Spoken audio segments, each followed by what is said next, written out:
Namun yang membuatku ngeri adalah ketika tiba-tiba darah mengalir dari kedua pahanya.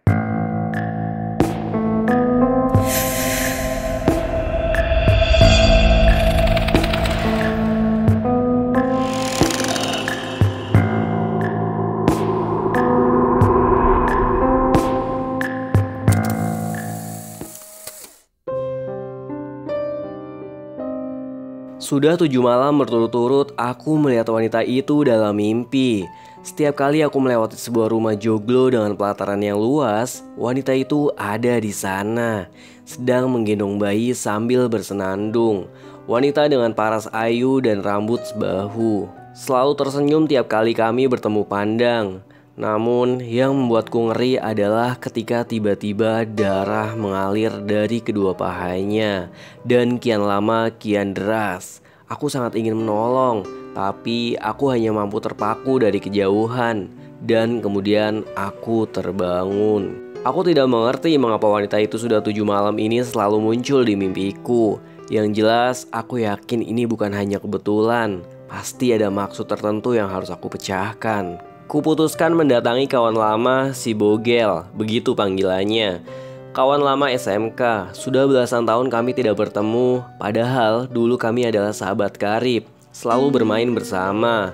Namun aku mulai sedikit menjauhinya sejak tamat sekolah, karena Bogel kian hari kian aneh. Bogel gemar berbicara sendiri, tertawa sendiri, dan tiap kali aku bertanya, katanya dia sedang ngobrol dengan teman beda dunianya. Tentu hal tersebut aku anggap aneh. Bagiku yang awam dengan hal semacam itu, pikirku aku tidak ingin ikut-ikutan seperti Bogel. Aku mendapatkan alamatnya dari profil Facebook yang kebetulan kami masih saling berteman di sana. Aku datangi rumahnya di siang itu. Ternyata kediamannya tidak terlalu jauh dari rumahku, hanya tetangga kabupaten saja. Kami bertemu lagi setelah sekian lama. Tidak banyak yang berubah dari Bogel selain bagian perutnya yang semakin buncit layaknya bapak-bapak pada umumnya. Aku terbiasa basa-basi sejenak, kemudian aku menceritakan maksud kedatanganku menemuinya. Niat awalku sebenarnya hanya sekedar bercerita karena selain aku merasa kangen dengan Bogel, waktu itu aku juga sedang ada waktu senggang. Jadi kupikir tidak ada salahnya mengunjungi kawan lama.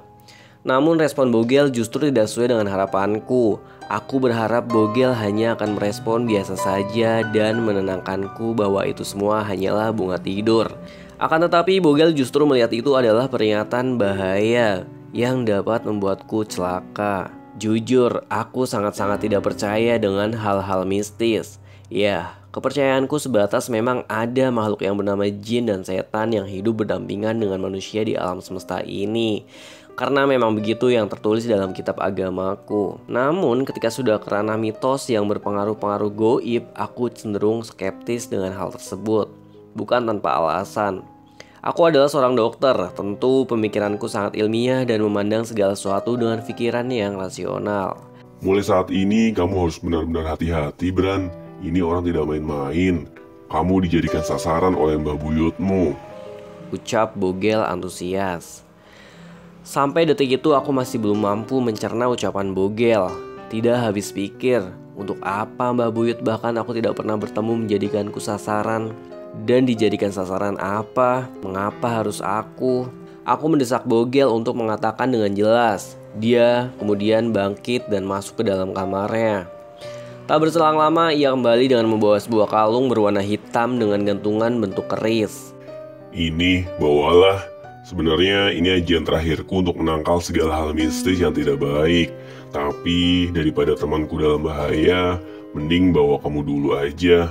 Aku belum bisa menjelaskan sekarang. Harus menunggu 3 hari lagi apa perempuan itu masih datang di mimpimu atau tidak, ucap Bogel sembari menyodorkan kalungnya. Aku berpamitan untuk pulang. Kami pun sudah bertukar nomor. Bogel berpesan agar aku tidak perlu terlalu khawatir yang berlebihan, karena semua itu bisa dilawan. Di perjalanan pulang dari rumah Bogel, aku mampir di sebuah kedai es dawet. Kebetulan kedai tersebut memang favoritku sejak aku masih kecil. Namun, sejak sibuk bekerja, aku sudah sangat jarang melewatinya dan mampir. Di sana seperti biasa, aku memanggil-manggil Pak Yanto.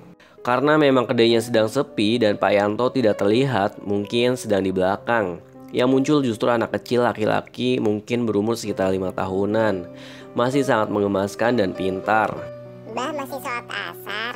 Ucap anak tersebut dengan logatnya yang cadel dan lucu. Oh, berarti dia cucunya. Batinku dalam hati. Lalu aku mencoba mengajak ngobrol si anak dengan membungkukkan badanku. Adek namanya siapa? Adek cucunya Mbah Yanto ya? Tanyaku dengan senyuman sumringah. Namun anak tersebut tidak menjawab. Dia justru fokus memandangi ke arah belakangku. Padahal tidak ada siapa-siapa di sana selain aku dan anak itu. Aku pun berusaha menengok ke belakang tubuhku dan memang tidak ada siapapun. Adek lihat apa? Tanyaku lagi. Namun anak itu masih tidak bergeming. Yang ada wajahnya kian terlihat ketakutan. Mas namanya Ibran ya? Tanya anak itu terbata-bata. Wah, iya betul dek. Kok adek tahu? Mbah Yanto yang kasih tahu ya? Mas memang langganan sudah sejak mas masih kecil. Jawabku. Tiba-tiba anak itu diraih oleh seseorang dan mengangkatnya. Dan itu adalah Pak Yanto yang mendadak datang tanpa bersuara. Maaf ya Mas Ibran, itu cucu saya, namanya Ricky. Memang anaknya agak kepoan. Mau pesen dawet Mas? Tanya Pak Yanto. Dan aku pun mengiyakan. Pak Yanto cerita ya ke Ricky kalau nama saya Ibran. Kok Ricky tahu nama saya Ibran? Tanyaku sembari menyeruput es dawet dalam mangkok. Wah, enggak Mas Ibran, saya tidak cerita. Lah, orang Mas Ibran aja sudah 7 tahunan kan tidak kesini. Si Ricky belum genap 5 tahun. Jawab Pak Yanto. Pikirku benar juga, untuk apa Pak Yanto menceritakan salah satu pelanggannya kepada cucunya itu. Terlebih aku sudah sangat lama tidak mampir ke sini dan pelanggan Pak Yanto ada banyak. Lalu kenapa Ricky bisa mengetahui nama aku? Aku memilih tidak menanyakan lebih lanjut kepada Pak Yanto karena setelah itu ada beberapa pembeli yang datang. Setelah es dawetku habis, aku segera membayar dan bergegas pulang. Malam harinya, tepat sebelum aku tidur, aku mendapat SMS dari Bogel. Bogel menyuruhku untuk mengenakan kalung yang ia beri saat tidur. Aku pun menurutinya, meskipun menurutku masih agak konyol tentang semua ini. Pagi itu, aku sedang bersepeda di jalan desa yang sangat asri. Sampai aku melewati sebuah rumah joglo dengan pelataran yang luas. Aku melihat wanita cantik dengan rambut sebahu ada di sana sedang menggendong bayi. Aku pun berhenti dan memandanginya, karena memang kecantikannya sungguh tiada tara. Wanita itu pun tersenyum kala melihatku, dan tiba-tiba darah mulai mengalir dari kedua pangkal pahanya. Sangat jelas karena wanita itu mengenakan rok span di atas lutut. Wanita itu mengerutkan dahi dan menatapku tajam seolah meminta pertolongan. Kemudian dimasukkannya salah satu tangannya ke dalam mulutnya. Entah sedalam apa, sampai akhirnya ia memuntahkan darah dan lidahnya terlepas, serta gigi-giginya rontok. Lalu aku terbangun dengan tubuh yang dipenuhi dengan keringat dingin. Nafasku ngos-ngosan tidak karuan. Aku memutuskan untuk mencuci wajahku sampai aku baru menyadari ada bercak darah di dahiku. Aku benar-benar masih tidak habis pikir, ada apa dengan hidupku? Aku memandangi diriku di cermin, sudah nampak seperti dukun atau preman dengan mengenakan kalung hitam. Malam berikutnya aku masih mengalami mimpi yang sama, sampai puncaknya di malam ketiga setelah pertemuanku dengan Bogel. Aku diberi kelanjutan dari mimpiku di malam-malam sebelumnya. Setelah wanita itu memuntahkan darah, lidahnya terlepas dan gigi-giginya rontok. Kemudian yang terjadi selanjutnya adalah wanita itu melemparkan bayi yang ada di gendongannya begitu saja. Bayi tersebut menangis sejadi-jadinya. Aku benar-benar ingin mendekat, namun lagi-lagi aku hanya mampu terpaku melihat dari kejauhan. Wanita itu menyeringai dengan mulut yang kosong dan menganga. Melihatku nanar seolah dengan sengaja memperlihatkan hal tersebut kepada aku.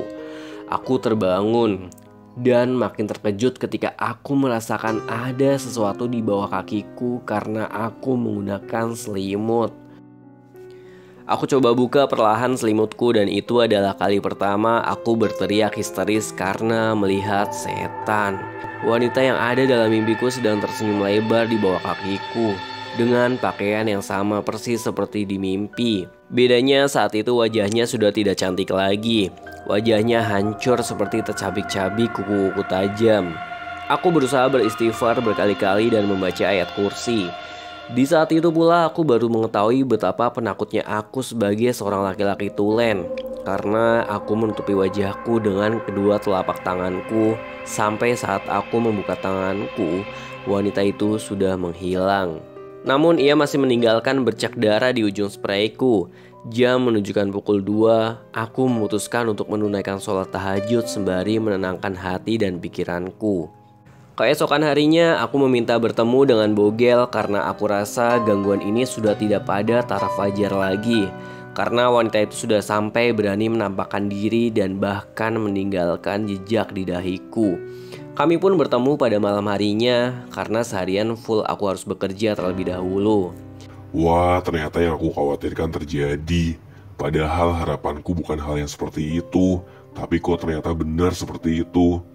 Ucap Bogel sambil mengesap dalam rokoknya. Akhirnya malam itu Bogel menjelaskan bahwa kemungkinan besar wanita yang selalu muncul dalam mimpiku adalah Mbah Buyutku saat masih muda. Sedangkan bayi yang ia gendong adalah aku. Aku sempat tidak percaya karena bagaimana mungkin bayi itu adalah aku. Bahkan aku saja tidak tahu menahu siapa Mbah Buyutku. Karena orang tuaku pun tidak pernah satu kali pun menceritakan mengenai beliau. Namun tidak kepercayaanku runtuh saat Bogel menyuruhku mengingat-ingat sesuatu.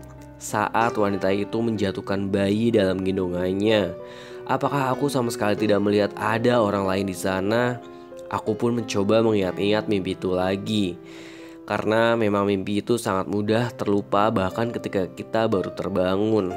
Setelah cukup lama mengingat, akhirnya aku baru menyadari bahwa di mimpiku yang terakhir ada ibuku yang berlari dari dalam rumah joglo dengan berteriak keras seolah sangat khawatir dengan bayi yang dilemparkan wanita itu. Fik kan, berarti bayi itu memang kamu, ucap Bogel. Gerimis mulai turun saat Bogel menjelaskan bahwa kemungkinan Mbah Buyutku mendalami ilmu sekte pemuja setan, yang mana setelah 30 tahun kematiannya ia bisa hidup kembali dengan syarat menumbalkan salah satu anak atau cucu keturunannya. Maka akan digantikan dengan keturunannya yang lain yang masih satu aliran darah daging. Seketika itu aku teringat dengan anakku yang masih berumur 10 tahun. Ya, aku sudah berkeluarga. Namun istriku wafat 5 tahun yang lalu karena ia terkena kanker payudara. Dan kami memiliki satu buah hati, perempuan cantik dan anggun. Setiap hari anakku diasuh oleh neneknya. Namun ibuku akan pulang setiap ba'da maghrib. Bagaimana cara melawan? Tanyaku pada Bogel. Bogel mengatakan bahwa akan sangat sulit untuk melawannya karena menurutnya ilmu yang didalami oleh Mbah Buyutku sudah pada tahap lanjut. Saran Bogel, aku harus memastikan terlebih dahulu kepada orang tuaku berkaitan cerita tentang Mbah Buyut yang tidak pernah mereka ceritakan. Aku bergegas pulang karena aku merasa khawatir dengan anakku yang sendirian di rumah. Setelah memarkir mobil, seperti biasa aku masuk lewat pintu yang ada di garasi. Namun terkunci. Tidak biasanya, padahal setiap hari aku selalu masuk lewat pintu itu. Tak lama aku mendengar teriakan anakku dari dalam rumah. Aku yang panik berlari ke pintu depan dan sama saja terkunci. Aku memutar ke pintu belakang dan tetap terkunci. Dan akhirnya aku putuskan untuk mendobrak pintu belakang. Karena memang hanya terbuat dari kayu tipis yang lebih mudah untuk didobrak. Aku masuk dan mencari keberadaan anakku. Namun di semua ruangan tidak ada. Bahkan di kamarnya sekalipun. Aku berhenti sejenak dengan nafas yang ngos-ngosan. Lalu terdengar kembali suara teriakannya. Itu berasal dari kamarnya. Aku kembali masuk ke kamar anakku. Lalu terdengar kembali suara teriakannya. Itu berasal dari kamarnya. Aku kembali masuk ke kamar anakku. Dan Ayah, tolong Manda. teriak anakku. Betapa terkejutnya saat aku melihat anakku menempel di plafon kamar dengan posisi terlentang menghadap bawah. Tangannya terus-menerus memegangi lehernya seolah ingin melepaskan sesuatu yang mencekiknya. Aku buru-buru ke gudang untuk mengambil tangga dan segera aku mengambil anakku. Syukurlah belum terjadi apapun yang lebih jauh. Hanya saja terdapat bekas merah cekikan tangan. Kok bisa gini nak? Tanyaku yang sudah sedikit menitikan air mata dan memeluknya erat. Manda bercerita bahwa ia sedang menonton TV di ruang tengah. Tiba-tiba ada suara benda jatuh dari kamarnya. Ia penasaran dan berniat melihat ke kamar. Namun saat sampai di kamar, ia langsung terlempar ke plafon dan sesuatu mencekiknya dengan sangat kuat. Aku sudah tidak habis pikir mengapa terornya sudah sampai menyakiti Manda. Esoknya, aku libur kerja.